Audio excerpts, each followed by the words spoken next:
Hello, everyone, and welcome to this week's transit report starting Monday, January 1st. Well, I will be traveling on January 1st, so I'm actually pre-recording this on Saturday, December 30th. Sorry I won't be available to answer your questions and hear your comments this week, but I hope you enjoy the report. There's a lot going on up in the sky, and I look forward to sharing with you about it. Now, the first thing to talk about is being January 1st, most of the world or all of the world will be celebrating the new year today. But we know from human design that the rave new year, as we call it, actually doesn't start for about 3 weeks. It will take place this year on January 22nd, and I will be doing a Rave New Year report as we get closer to the 22nd. But just to emphasize that it doesn't start the new year, the Rave New Year, until the sun goes into gate 41, which is the start codon for a new experience. It's in the sensing circuitry. So the Rave New Year and the starting of a new annual solar year is in about 3 weeks.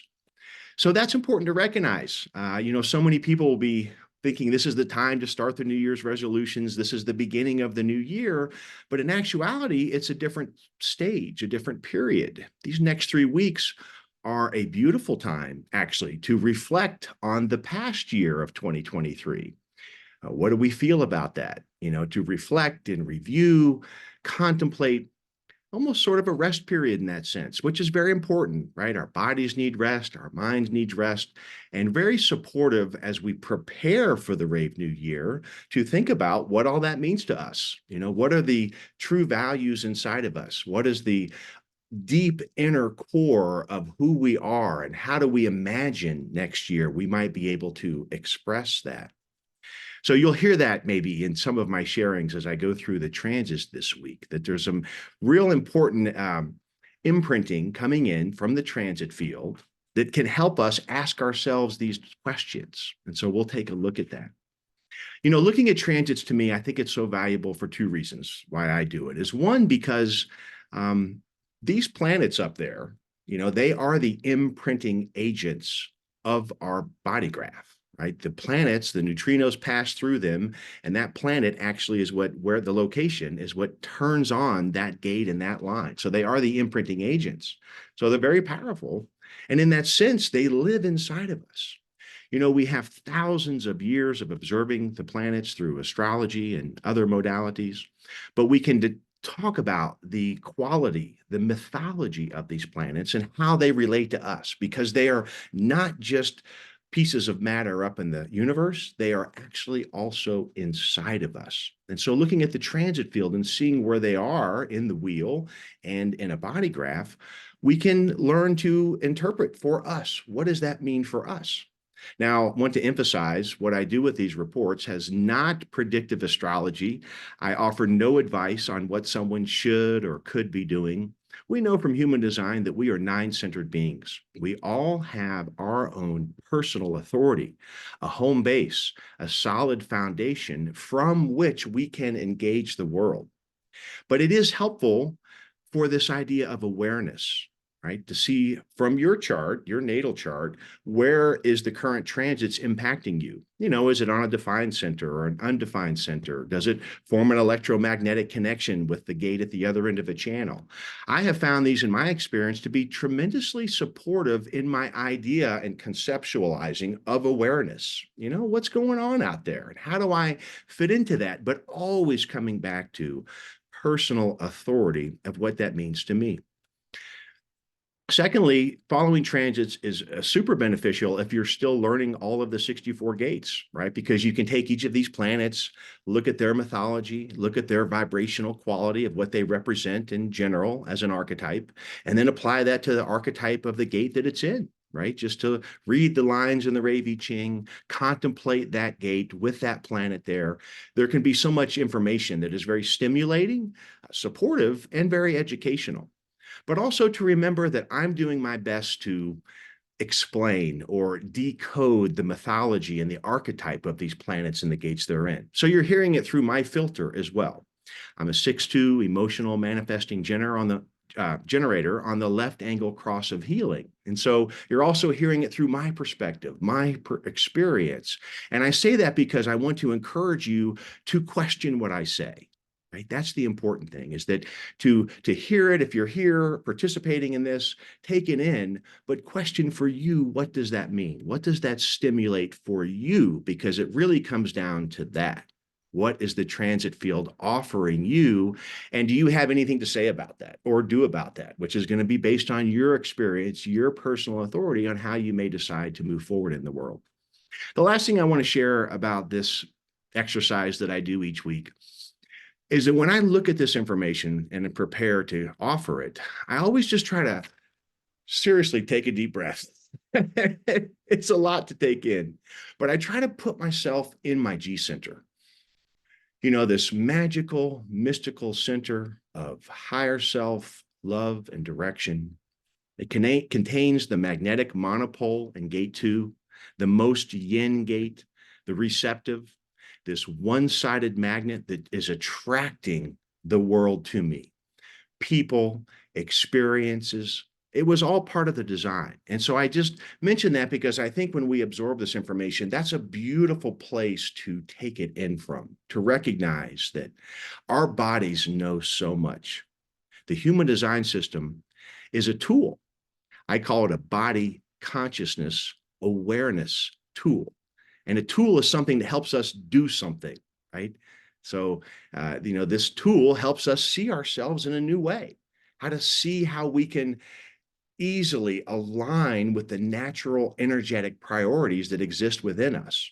And so from receiving this information from the place of my G center really puts me in that perspective that, I'm here for a reason. As crazy and difficult and chaotic as the world looks right now, I mean, just reading the news can be so fear-inducing. This crazy planet right now, it can be overwhelming, but yet I'm here. I'm alive. I'm breathing. And if you're watching this, so are you, which means that you have a role to play here. You are here for a reason. You are here to find purpose and meaning in your life. And so when I put myself from that perspective in my G center and I observe what's going on, I appreciate the information. All of these transits, every moment of every day, were pre-programmed to be here on this day since my birth. Whatever age and place and experience I'm at my life, it's all part of the plan. And these transits are here to teach us, to support us. They are giving us the life that we're living based on where they are on the chart. So they're all incredibly valuable. I just like to share that that is the filter that I offer it, is that they're here to support us, to learn from them, to be more aware of our experience in life. And so with all that being said, let's take a look at what's going on. And here we'll have our chart for today.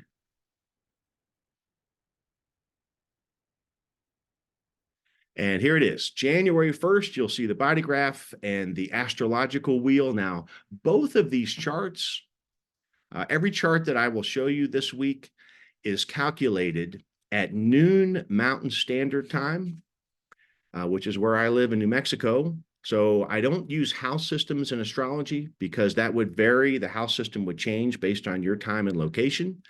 But just want to share that this is always run for noon of each day. And here we are on January 1st. And so let's start with the sun and the earth, this incredible programming agent of the sun. 70% of the neutrinos that we receive come from the sun. So it is always a good starting place. And we see that it's in gate 38, line 2. So it would have moved into gate 38 on Sunday. So here on Monday, January 1st, it's a line 2 day with the sun in gate 38 and the earth in gate 39.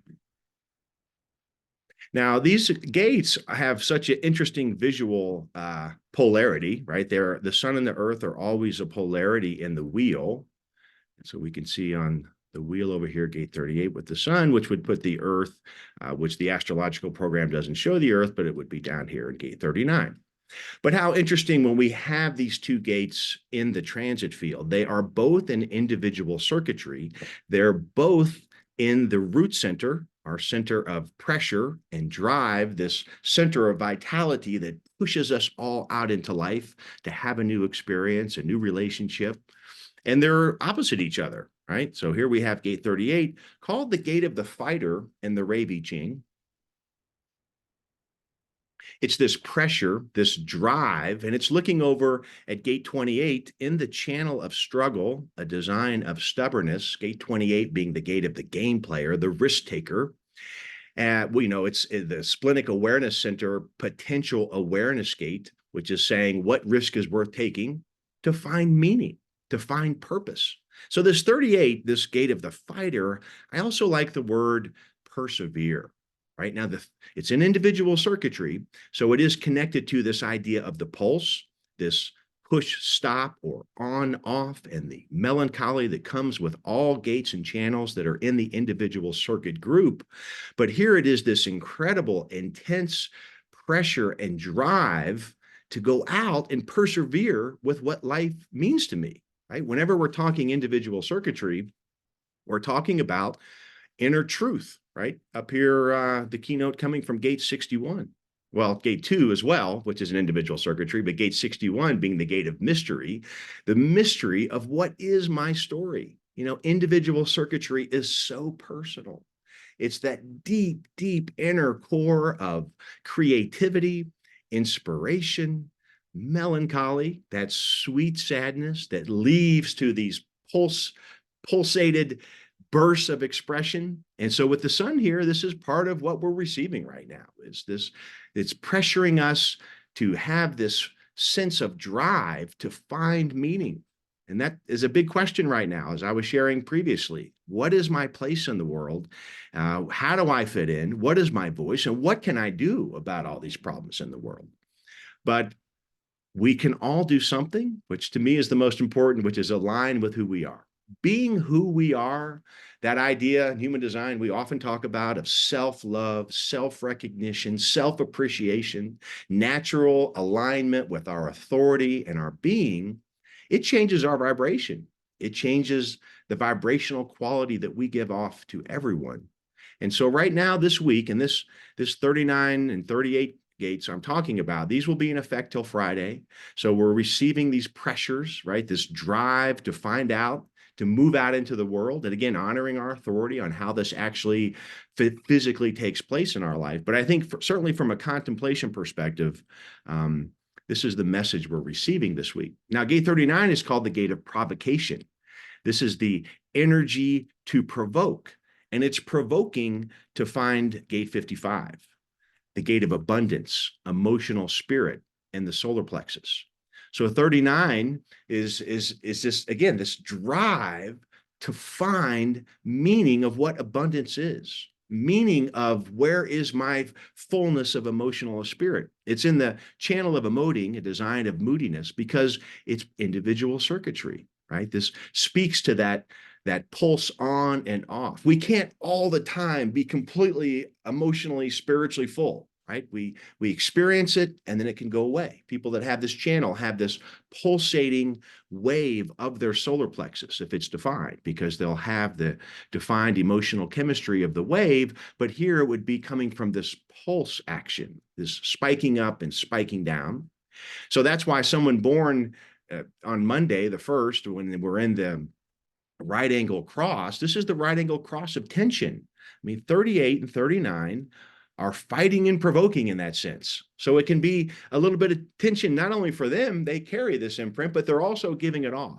But to understand how important these two individual gates are, because they're coming from this incredibly intense adrenal motor that drives us out into life, to have that inner deep core experience of finding and experiencing what our inner truth really is.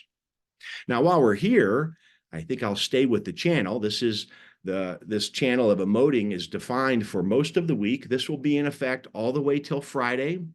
On Saturday, the sun will move into gate 54, which puts the earth in gate 53. So we'll have a new vibrational quality once we get to next weekend. But for this week, this channel is defined. And it's defined because we have the earth in 39, and we have Saturn is still in gate 55. Now, it's been here a long time. I've been talking about Saturn in gate 55 for almost a couple of months now, because it passed through gate 55, it stopped and went retrograde in gate 55, came all the way back to line 1, where it's stationed, stopped, and moved forward again. So Saturn is moving forward in the sign of Pisces, but again, it has been in gate 55 for a long time. When we think of Saturn, which is the planet of structure and discipline, we call him the taskmaster. He is the father of time. Chronos is his name, which was how we get the word chronological, or meaning time, right? So it rules the sign of Capricorn. So he's a very structured, disciplined planet. And here he is in the planet of Pisces, which is mutable water, right? Pisces is ruled by Neptune. This is that watery world of imagination, inspiration, creativity. On its other end of the spectrum, it could even be delusion. It's just so watery, it goes on forever. So, in the one sense, Saturn can maybe seem a little bit out of place here, but not really. In fact, if you look at the Rei Vi Ching in gate 55, Saturn is actually the exaltation in 2 out of the 6 lines.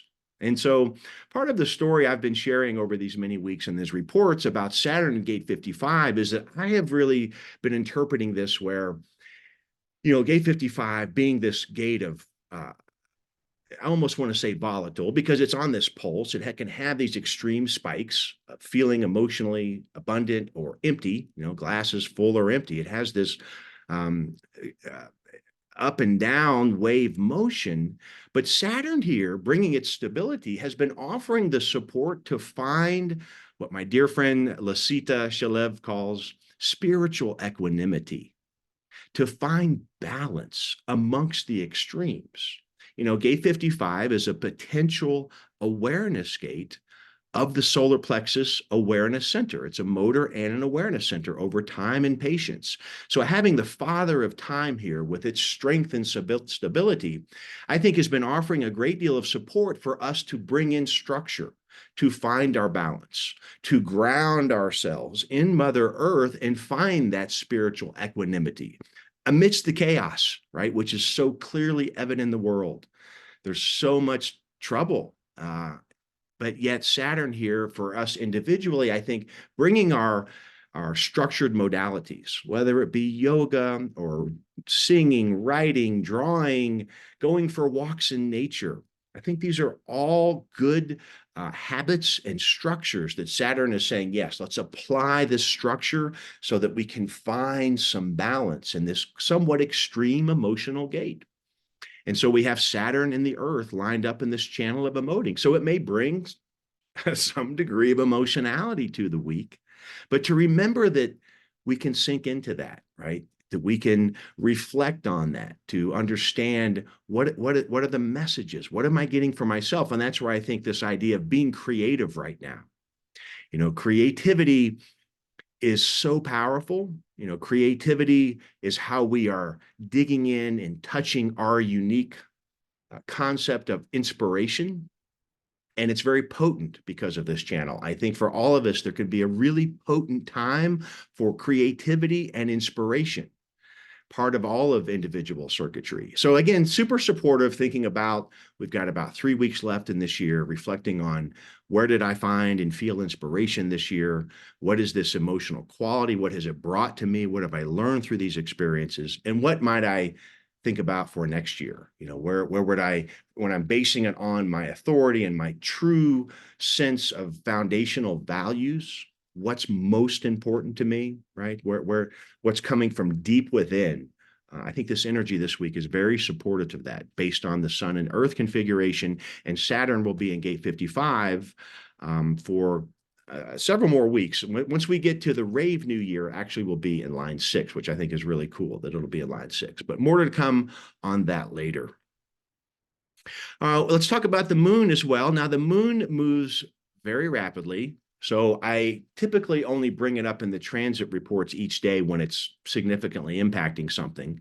But let me do mention that currently it is in Virgo in gate 64. Okay, so it's up here in the head center, the gate of confusion. I think it's really cool and interesting, though, that gate 64 is in Virgo, right? When we think of the sign of Virgo, ruled by Mercury, it's very oriented towards details and habits, health habits. Virgos are great at getting things done, right? They make a to-do list and they do it, right? Everything in an order, everything has a place. It's a very organized sign, if you will. And gate 64 in the channel of abstraction and called the gate of confusion often gives it a very nebulous, right? It feels lost in this watery, it's confusing, right? But yet it's in Virgo. And so I think that's helpful to understand that, yeah, it's confused, but it's only confusing at first, that pressure, because there's so many details to sort out. But because it's in Virgo, it has that sub frequency, if you will, of the Virgo area of the sky. It's built to deal with those confusing details. So it's not confusing in a disempowering way. It's confusing in an empowering way. And here we have the moon in Virgo for the next day and a half or so as it'll move through the rest of the sign of Virgo, bringing this emotional quality to our habits and our details and how we feel, right? The moon is what we call our drive, but it's very connected to our emotions as well, right? The moon is our luminary that reflects the sun's light. So it's our reflective, reactive drive of our emotional nature out into the world. So the moon will traverse from gate 64 on Monday all the way to gate 14. So it'll move during the middle of part of the week. It'll be in the sign of Libra, cardinal air. When we think about air, it's ruled by Venus. So it's very much about relationships and harmony and balance, and it's cardinal air. So it's very communicative. And then it'll move into Scorpio. It'll traverse all the way through Scorpio. And here we have fixed water. So when we put the moon, which is a very watery nature, right? It rules Cancer, in the sign of Scorpio, we can have this deep emotional quality coming from the energy of the moon. So it does cover a lot of gates each week, but that is the general course that it will be traveling. And then to mention the nodes, now the nodes are still in gate 42 and gate 32. And they're actually going to switch gates next week. So I'm going to talk more about the nodes in next week's report. And again, the nodes always move in retrograde. So they start a gate at line 6 and move to line 1. They'll be moving into gate 57 and gate 51. So we're getting the closing story of the nodes in these two gates. They've been here for a few months. So we have the south node in gate 32, called the gate of continuity. This is the instinctual awareness to know in the moment what has value in the tribe that needs to be carried forward, right? Gate 32 has the instinctual awareness to look at that gate 54 drive and determine, is this the correct drive? Is this the correct thing that will transform our tribe and up-level us? The spleen is always very conservative in nature, but once it gets something solid, and here's something 32 that assuages our fears. Gate 32 is a fear of failure of the tribe in that sense. But here, the idea of the south node here is what from our past has the value that can bring continuity that we should carry into the future. And the north node being in gate 42 over here in Aries, gate 42 is called the gate of growth. It's in the channel of maturation, a design of balanced development. So this formatting channel of the collective circuit group, this idea of moving through experiences. It's connected to the solar plexus and the sensing circuitry. So this is about starting a new experience, being in that experience, and then coming out of it. And it's about looking back later. What was the growth and maturity that came from that new cyclical experience? So the north node in gate 42 is the gate of growth. What growth may come from that? And it also speaks to, in a sense, evolution. Right? Evolution is a process. We go through life experiences, we mature, we get older, we live through things, and we may come out the other side with something that we've grown from. So we're in this line 1. So it's, again, the nodes always start at line 6 and work their way backwards. So this is a very stimulating topic in itself, to think about the nodal axis, how the lines are always moving in a direction that's opposite to all the planets. So it brings a very mystical nature. I always think of the nodes like portals, right? They're not planets. They are places in space, and they speak to this trajectory in life and where they've been for all of us. Right? We all have our nodes, obviously somewhere specific in our own chart. But here in the chart of the transit, there's this message I sense from what happened back there that we need to evaluate and hold on to and carry it forward, and what needs to be pruned. Gate 32 is also has this idea of elimination, right? If it doesn't have value, if it's not supporting our tribe, our family and friends and loved ones, then we need to prune it. We need to cut it off, let it go. That branch is sucking life energy away from the organism that's thriving. And so as we close out this nodal period here by next week, I think this is part of the message, understanding the foundational elements of these two gates and what needs to be pruned. And that's also very supportive when we think about this being the close of this current Rave New Year. You know, these are excellent times to reevaluate. Where am I leaking energy? Where am I spending time that's really not supporting my inner individuality, my creative inspiration? What's sucking that energy away that I can afford to let go of? Right. And so this is I think that's a supportive element to the transits this week. Let's take a look. I'm going to jump around just a little bit here. I definitely want to cover all of the planets on this Monday chart because this really grounds us into the week. And of course, as we go through each day, I'll bring up the highlights. But as I was thinking about the message of this week and the message of the chart, I actually want to go to some of these outer planets again, because I was talking about the 38 and 39 and these root pressure gates of individual circuitry. I want to talk about Pluto again. You know, Pluto has been in gate 60 for so long. It's really been, you know, it takes 248 years to go around the wheel. So it spends years in these gates. Now it is moving forward. It's already done its retrograde in gate 60, and it's in line 4.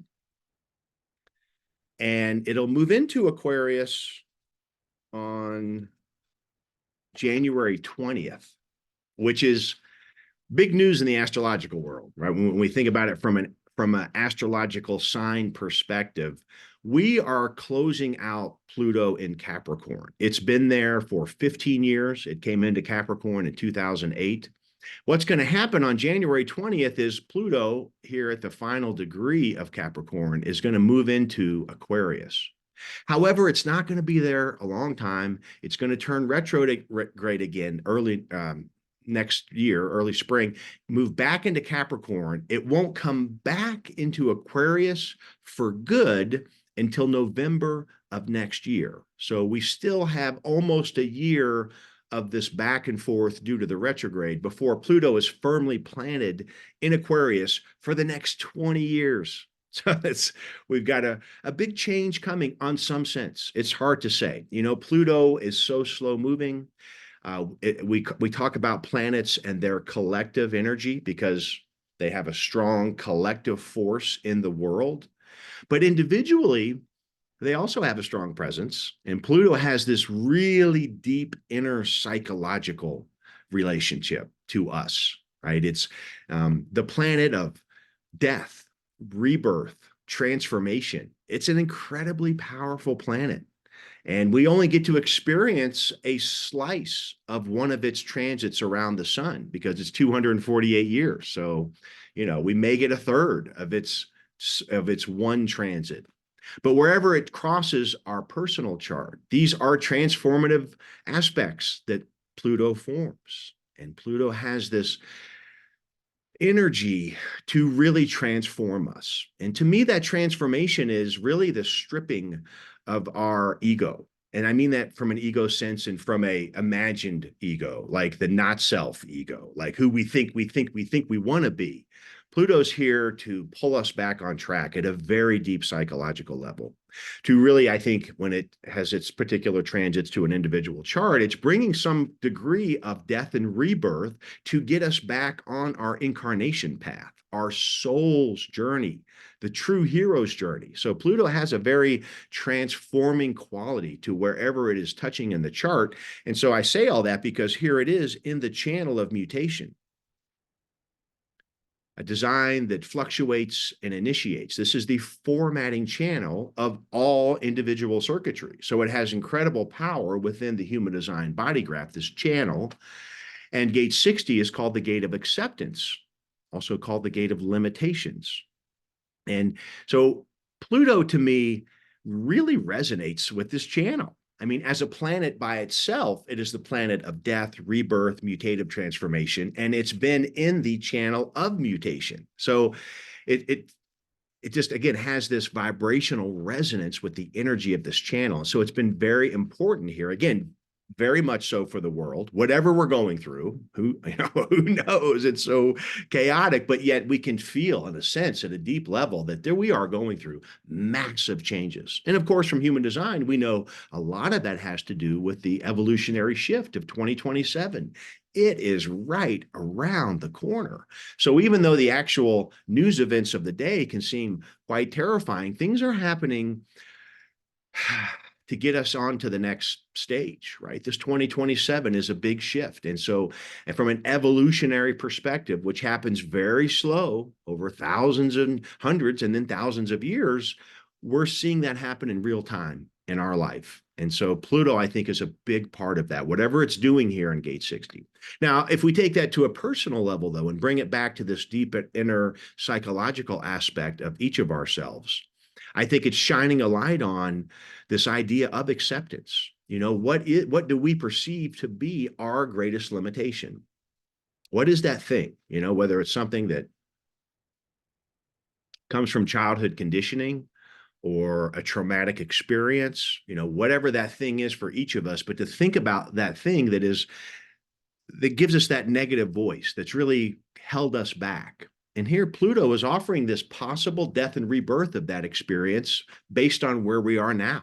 You know, it's like, how do we learn to accept that, whatever that means to each of us, to accept whatever this limitation that has been holding me back, yet also now with Pluto here for its time that it'll be there, bringing its power to mutate and possibly transform that into part of what our strength can be. You know, it has the sense of that chironic wound, you know, taking a wound and alchemizing it into our greatest strength. Well, Pluto is part of that story right now in gate 60. And also to notice how all three root individual gates are activated this week.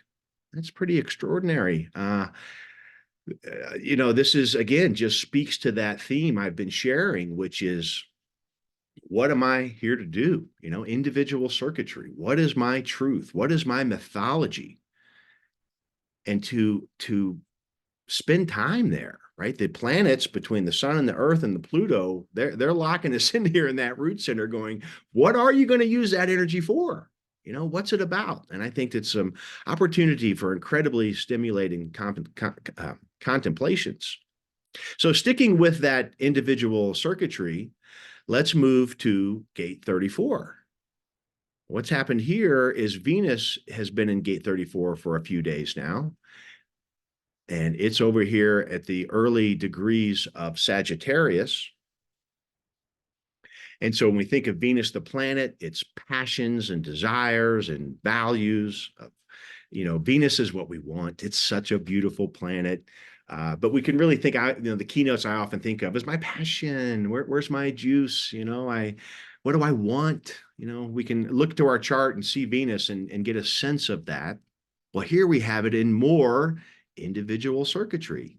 This incredible, powerful gate called the gate of power, the gate of might, the power to individuate. It's part of integration field. Right? This is the sacral life force energy centers, individuated power to stand up for whatever one believes is their truth, right?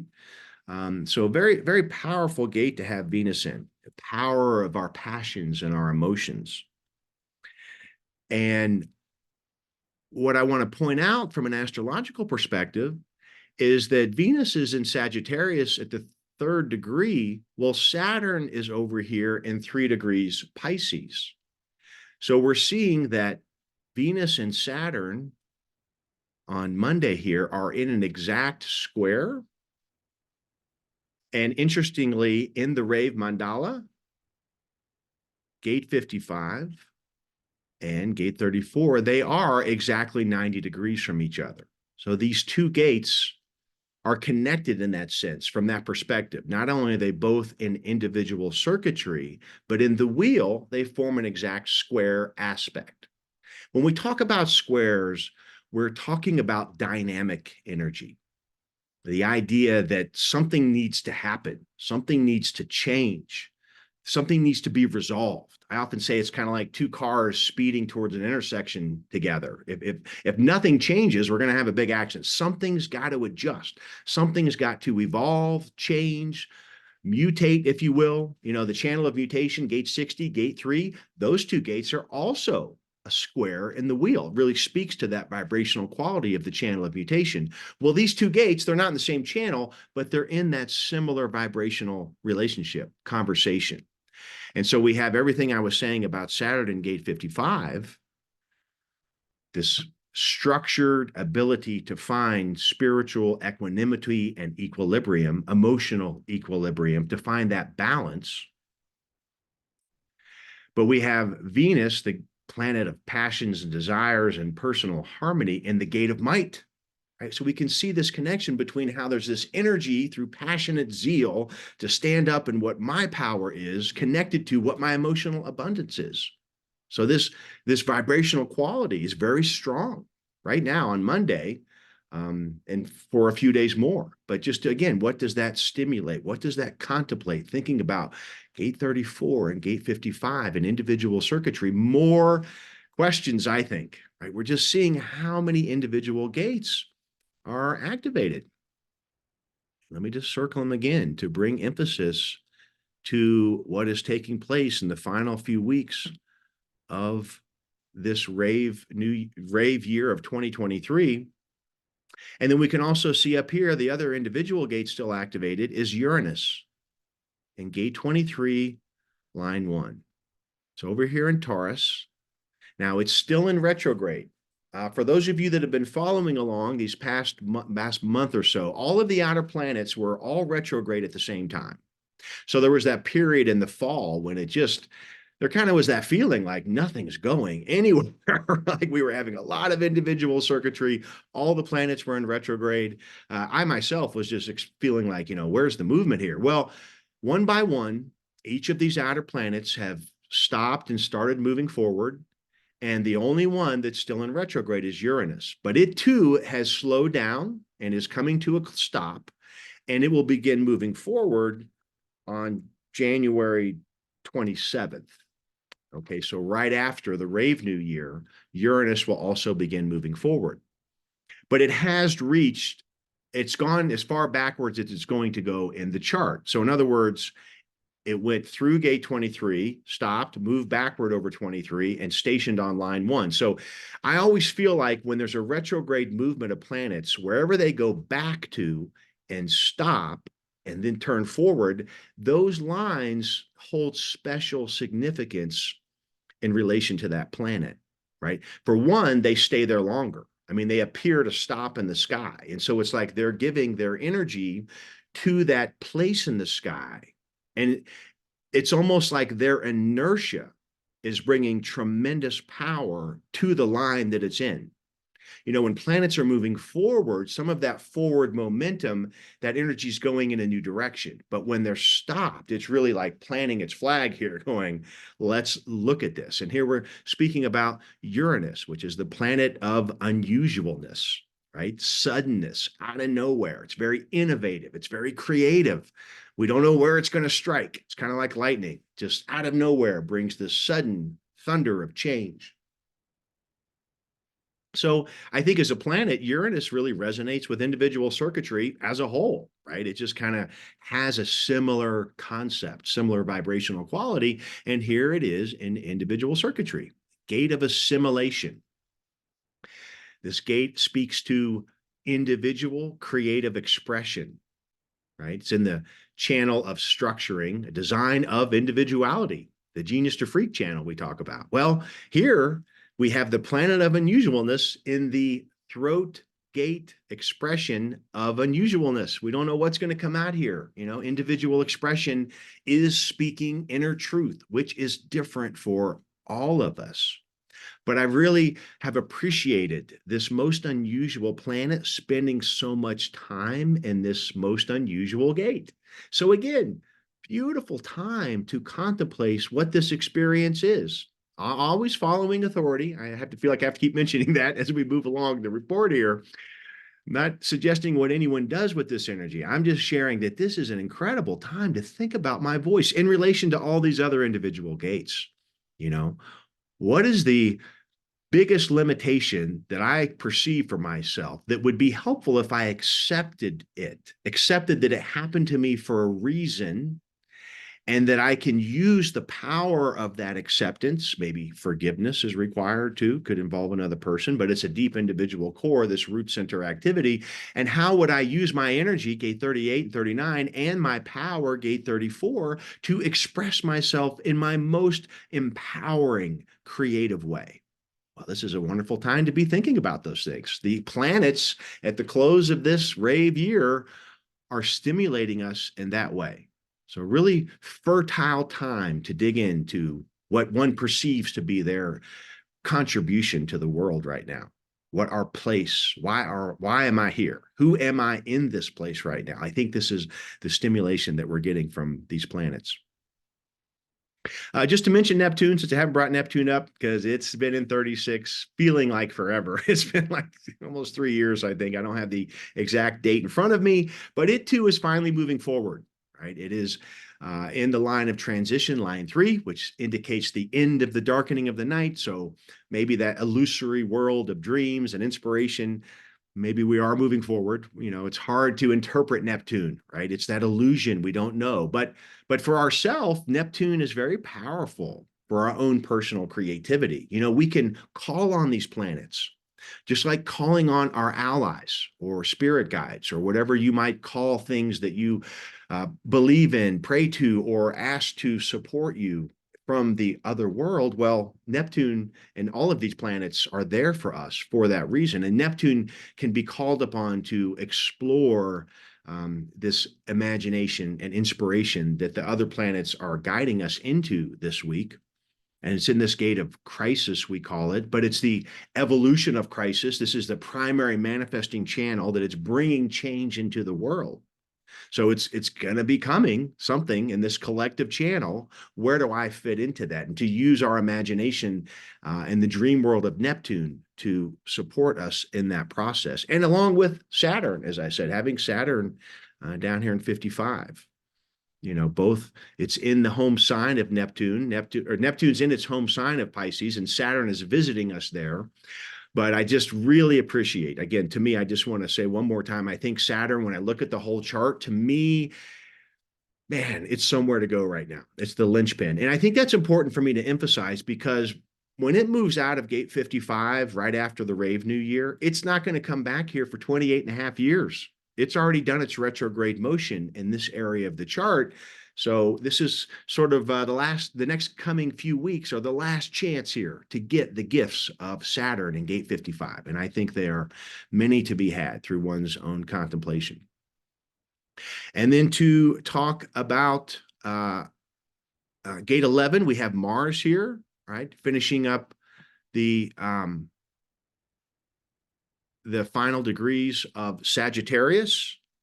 Now, I'm going to talk more about Mars when we get to Tuesday, January 2nd, because it's going to form a channel with Venus. But I want to cover one more topic that'll take me a few more minutes before I wrap up Monday. Oh, and then actually, before I get to that, I need to mention one other individual gate. Chiron is still in gate 51. Very important. Now, Chiron doesn't get an activation in our body graphs, but I personally, as a line 6 being, feel very connected to Chiron. Um, and so I always like to look at where it's at. It still has a message, even though it doesn't cause an activation. Here it is in the gate of shock, in the channel of initiation. And I think it's important because we're looking at so many powerful individual gates being imprinted and activated during this current time period. Here we have Chiron, this idea of the wounded healer in the channel of initiation, which is that idea that the ego can be initiated into the higher self, whatever we perceive that place of ourselves to be, higher self, love and direction, the initiation into that. So very potent, powerful time. Well, not only that, but on Monday, let me just add this to the mix. The moon is quincunx Chiron. So this emotional world of the moon is stimulating in a frictional way. A quincunx is sort of a kind of a sandpapery way, if you will, but it's stimulating that Chiron in the gate of shock. But having Chiron here, very important, right? Because Chiron is, I think, asking us, have we had some sort of shock or trauma or experience or a past relationship where there needs to be healing? Does there need to be self-forgiveness, forgiveness of the other? Chiron really speaks to all of these thematics and images. So Chiron also here in this individual channel, offering us the opportunity at the close of the new year, or of this year, where could I find greater forgiveness for myself? How can I appreciate that experience, take responsibility for it, and also hopefully through that cathartic process of healing, be able to forgive others, to accept others. Big message in the chart right now. Okay, and then the last thing I want to mention about Monday is that our friend Mercury, who has been going retrograde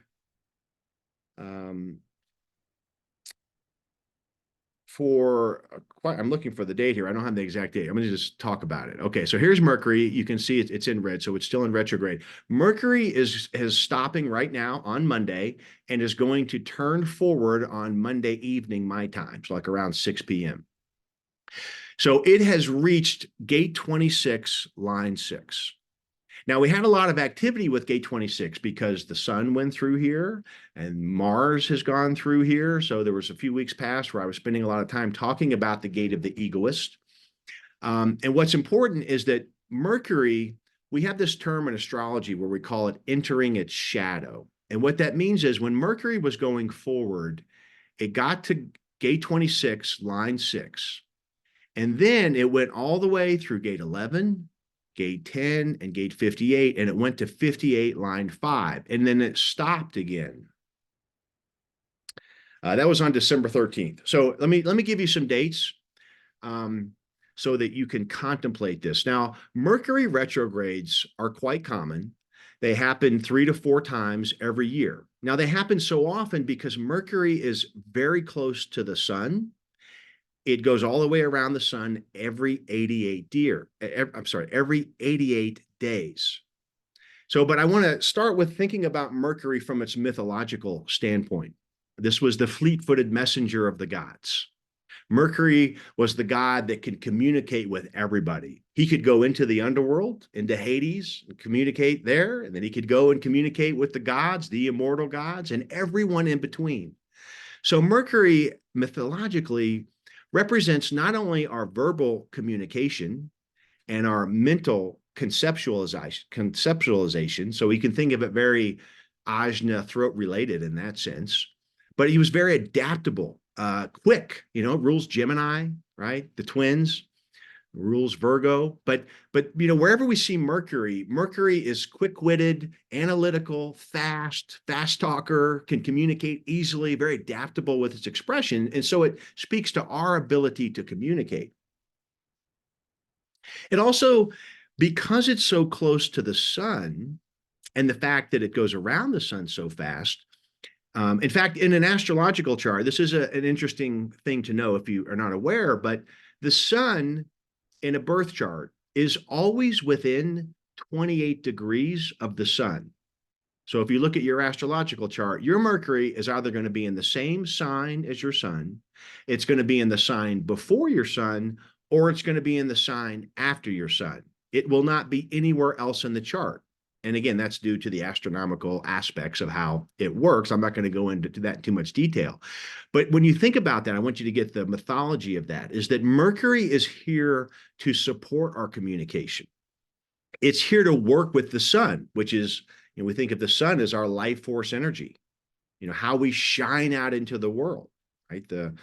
Where we get most of our neutrinos. This is our life force energy wherever our sun is located. And Mercury is always close to the sun in that sense, the storyline that I'm using. So it's always there. It's always supporting, helping that life force energy communicate itself out into the world. So when we go through these retrograde periods, this, again, Mercury is always very close to the sun when that happens. It's based on that. That's why it astronomically happens. But it's a great time for reflection. In pop astrology, you often hear, in the newspaper or the radio, it's like, oh, Mercury's in retrograde, computers are going to break, there's going to be travel delays, no one can understand each other. I mean, there's certainly an element of truth with that. Now, these are, areas that Mercury rules. It rules commerce and money and communication and technology and all these things.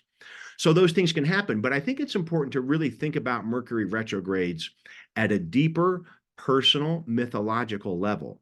When Mercury goes in retrograde, it is offering us all an opportunity to reflect and review and reevaluate what we're dealing with, whatever that happens to be for each individual person, whether it's something in your work or your relationship or whatever it's about. These retrograde periods are really beautiful times to really go back over that, take that pause, take that deep breath. Now, in the chart, what happened was, it, as I said earlier, entered its shadow at gate 26, line 6. So it moved all through gate 11, all through gate 10, gate 58, line 5. Now, it started that shadow period on November 25th. And I'm saying the dates because if you have something you've been contemplating and looking for some sort of illumination, I want to give you a time period when maybe, again, this is not predictive astrology, but I'm speaking mythologically, how these planets work. Something started in November 25th and it went forward and then it stopped in gate 58, line 5, and on December 13th. And since December 13, it's been moving backwards all the way through 58, all the way through 10, all the way through 11, back to 26, line 6. And it's going to stop here today and move forward. Then from January 1st, it's going to do the third pass, right? It went forward, it went backward, and now it's going to traverse these same gates and lines for the third time. And it will finally exit that shadow. Again, I'm talking about the terrain in the wheel that it's passed 3 times. It will exit that segment of the chart on January 19th. So from January 1st to January 19th, again, beautiful time to be contemplating these reflections of what Mercury's been doing in your chart, particularly if you have any of these gates, right? If they're part of your definition, that means something. If they're undefined gates, that means something too. And that's something that your own contemplations and your own questions you're asking yourself. But this is a really important area of the wheel to contemplate between now and the Rave New Year, right? This idea of gate 11. To me, gate 11 is the most archetypal gate of Sagittarius. It's the gate of ideas, right? It's where Mars is wrapping up its time right now in line 6. But Mercury was going to enter gate 11 on the next day, on Tuesday. And so this gate of ideas, these, Ra used to say, white magical ideas, like it's based on our past, right? What our past experiences get processed in the channel of abstraction, and they can emerge in our ajna as these ideas. We could do this, we could do that. It has this incredible Sagittarian optimism. Right now, Mercury in Sagittarius is actually in its detriment, which is funny. I mean, it rules Gemini, so in its opposite sign, it's in detriment, but I think that's supportive. Detriments are not bad.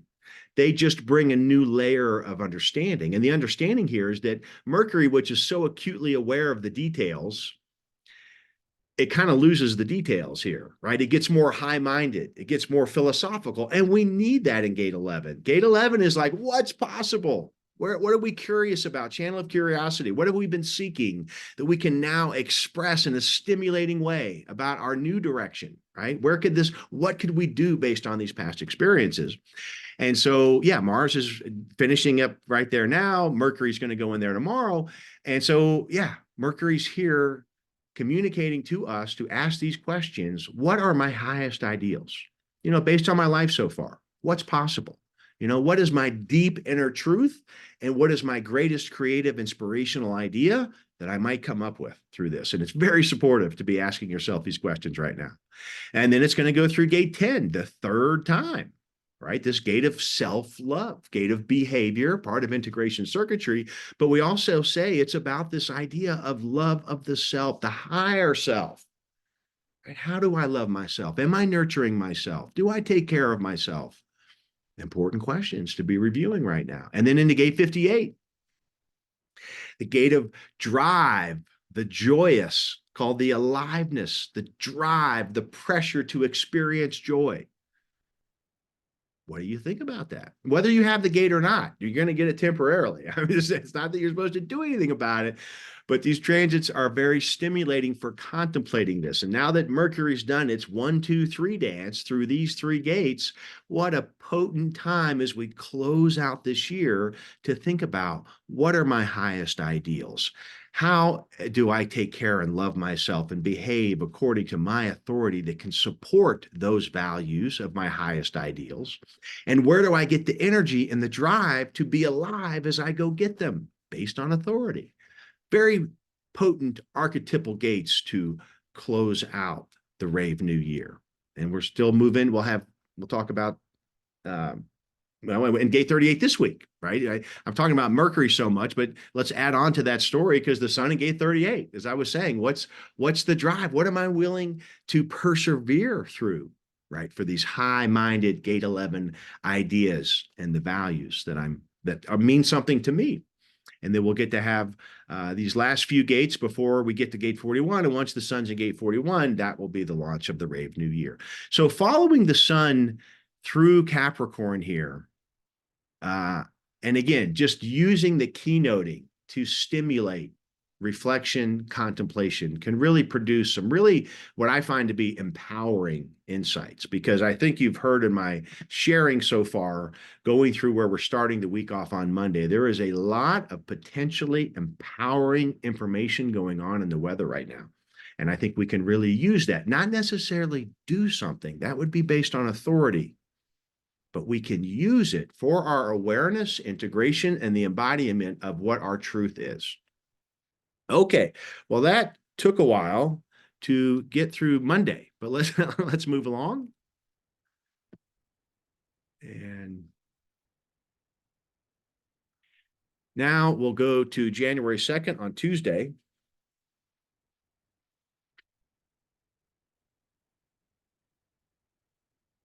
Okay, we can see right away, another channel just jumped out.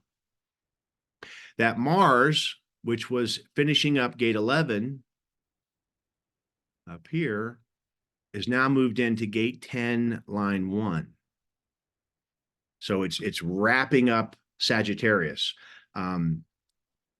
Mars will move from Sagittarius into Capricorn in line 2.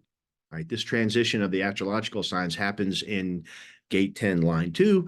But for the moment here, with Mars moving into gate 10 and Venus wrapping up its movement through gate 34 for a short period. In fact, when I go into the Wednesday chart, this channel will already be gone. It goes out sometime in the evening. But for this period here, we're going to get this jolt of the channel of explorations, a design of following one's convictions.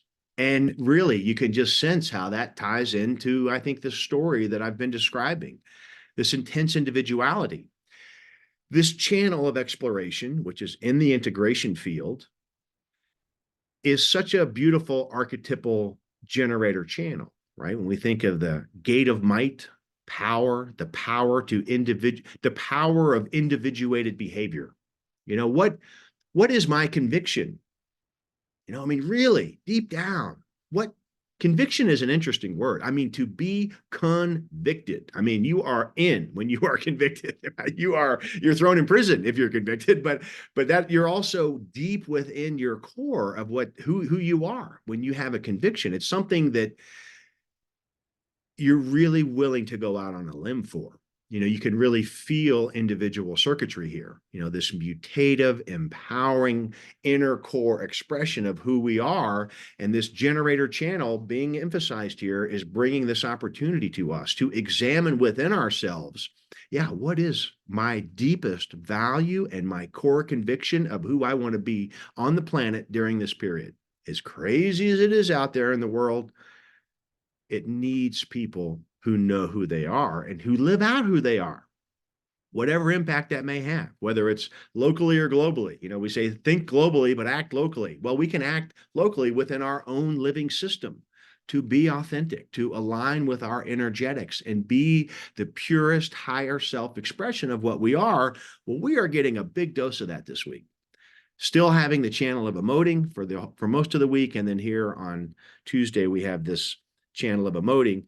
And interestingly, again, I don't go through all of the astrological aspects. I just like to pull out the ones that are part of the main theme of the story. And here, with the sun in gate 38 at 11 degrees Capricorn, gate 38, line 3, it is forming an exact septile with Saturn in gate 55, line 4.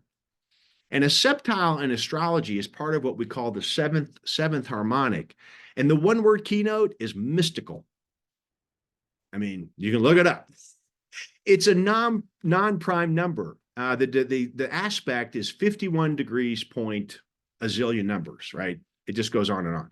But it tends to indicate something wants to come through, possibly. I mean, it's only when we look back after these transits that we can really determine if something actually took place that we recognize and are aware of. But I always, sometimes in this story, because we're so deeply focused on individual circuitry here, to have a septile aspect between the sun's life force energy and this incredible power of Saturn I've been describing in gate 55, to be in a septile on Tuesday, January 2nd, I don't know.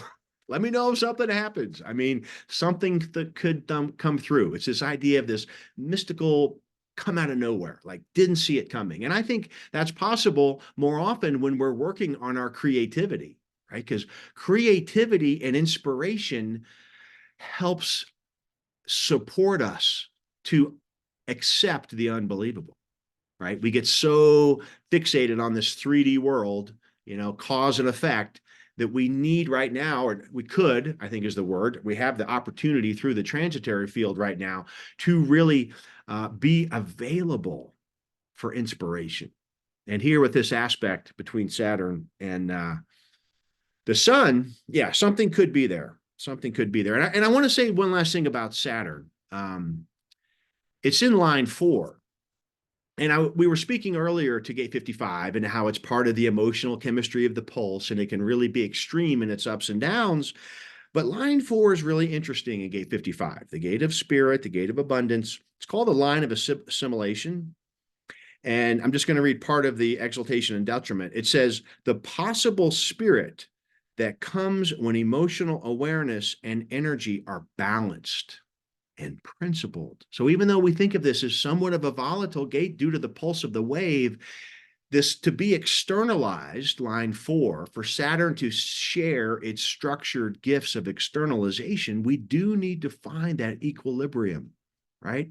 When we think about the wave and the solar plexus, the high end and the low end are just individual perspectives, right? That's why we always say for an emotionally defined being, you're going to get this perspective and then you're going to get this perspective, but it's somewhere in the settling that the wave can settle and have potential emotional, physical clarity.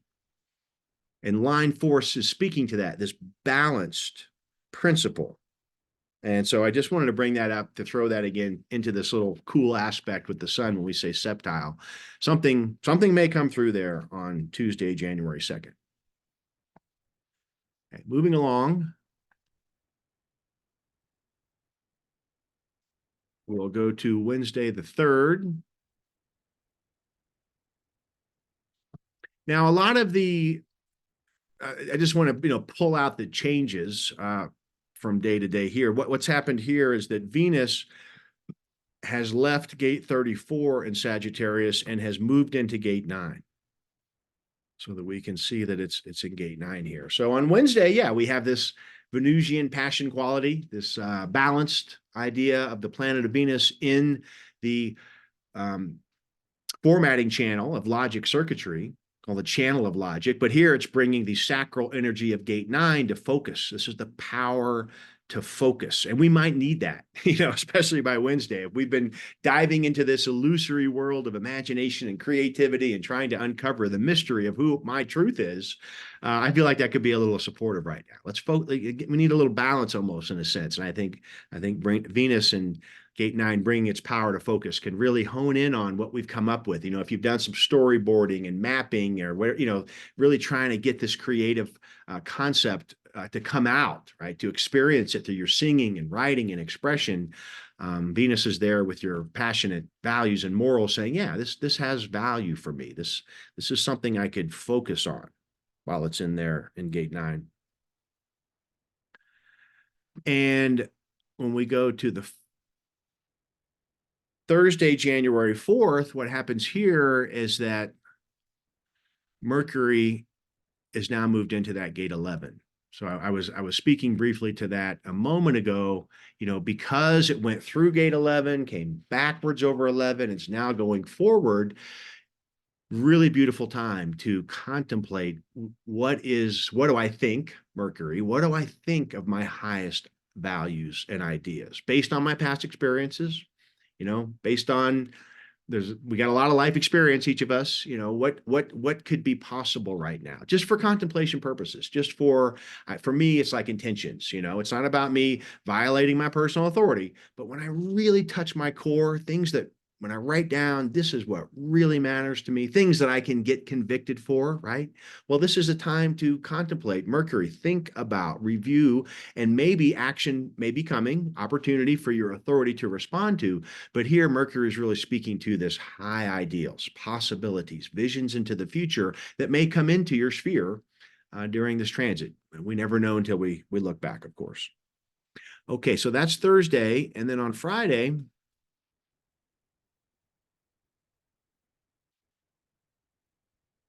all right, what I have for Friday is, okay, I did want to mention, oh, yes, we have the channel of struggle. Here we go. We got another channel coming into definition, albeit fairly briefly, because it's being activated by the moon on Friday.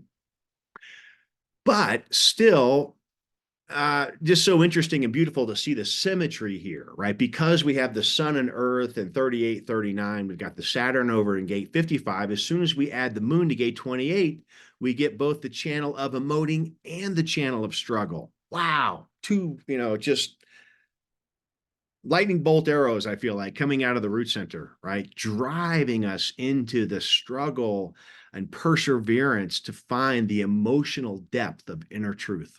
Very potent, very potent. And that moon, here's another interesting astrological tidbit. Okay, the moon is, you can see it from the body graph, is in, all right, gate 28 over here. And Saturn in gate 55, they're forming an exact trine. So in other words, gate 28 in the Rave mandala as a gate trines gate 55. Well, isn't that, again, when you come across these symmetries, symbolism, they're just here for contemplation, but just really amazing, I think, when you think about these two potential awareness gates. 28 is the potential awareness of the spleen to know in the moment what risks are worth taking to find meaning and value in life. The gate of spirit is the emotional clarity possible with patience and time to know what is my spirit, what gives me a feeling of abundance. Those two gates are in a trine. And a trine is a free-flowing, integrative. Whenever you hear the word trine, we call it a soft aspect. If you think of aspects as conversations between planets, on Friday, for a short period, the moon goes through 2.5 gates every 24 hours. But on Friday, the moon is having a very free flowing conversation between these two individual potential awareness gates.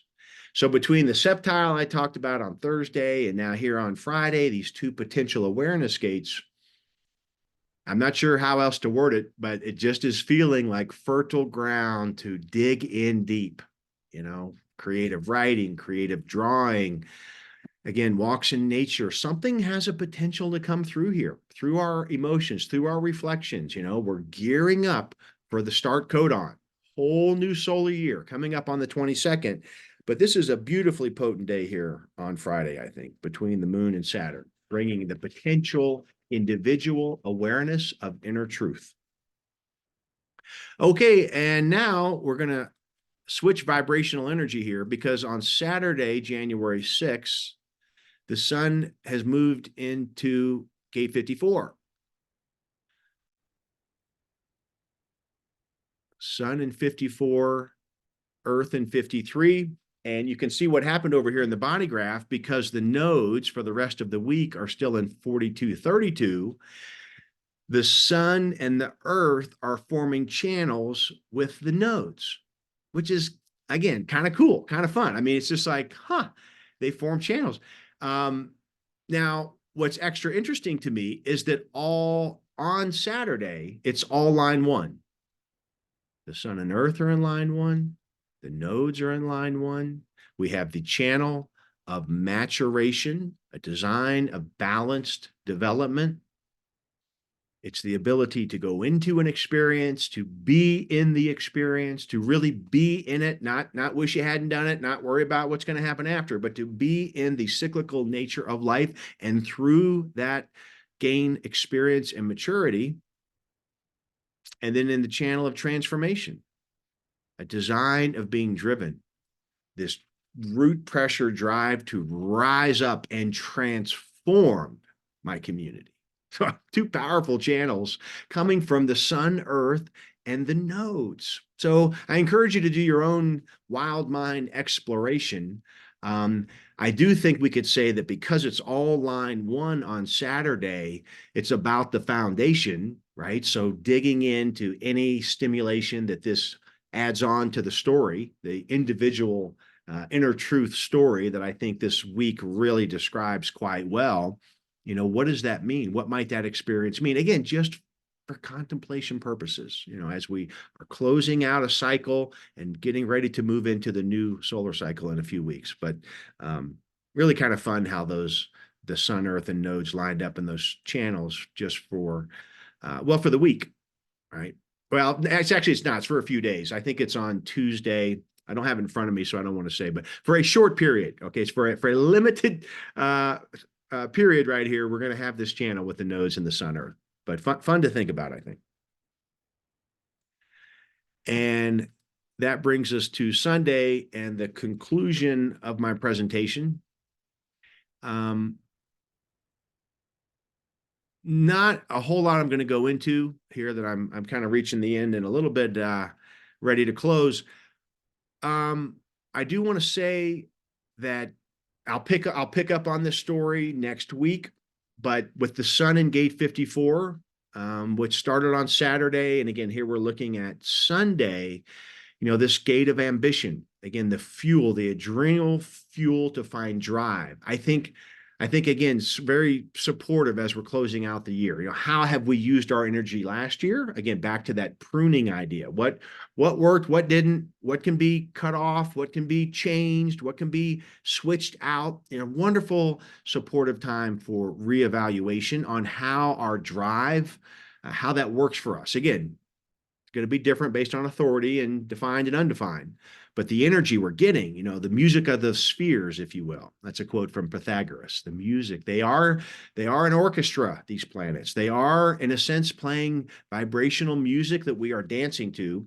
And so when the sun moves into gate 54, we're getting this pressure of, where is my energy? How am I transforming myself and others around me in this tribal community of transformation? And then the earth and that 53, the being grounded in beginnings of new cycles, which, is part of where we're heading with this, right? So much of my theme is about the coming rave new year, what is grounding us into this new cycle, which we need our grounding for sure as we move forward.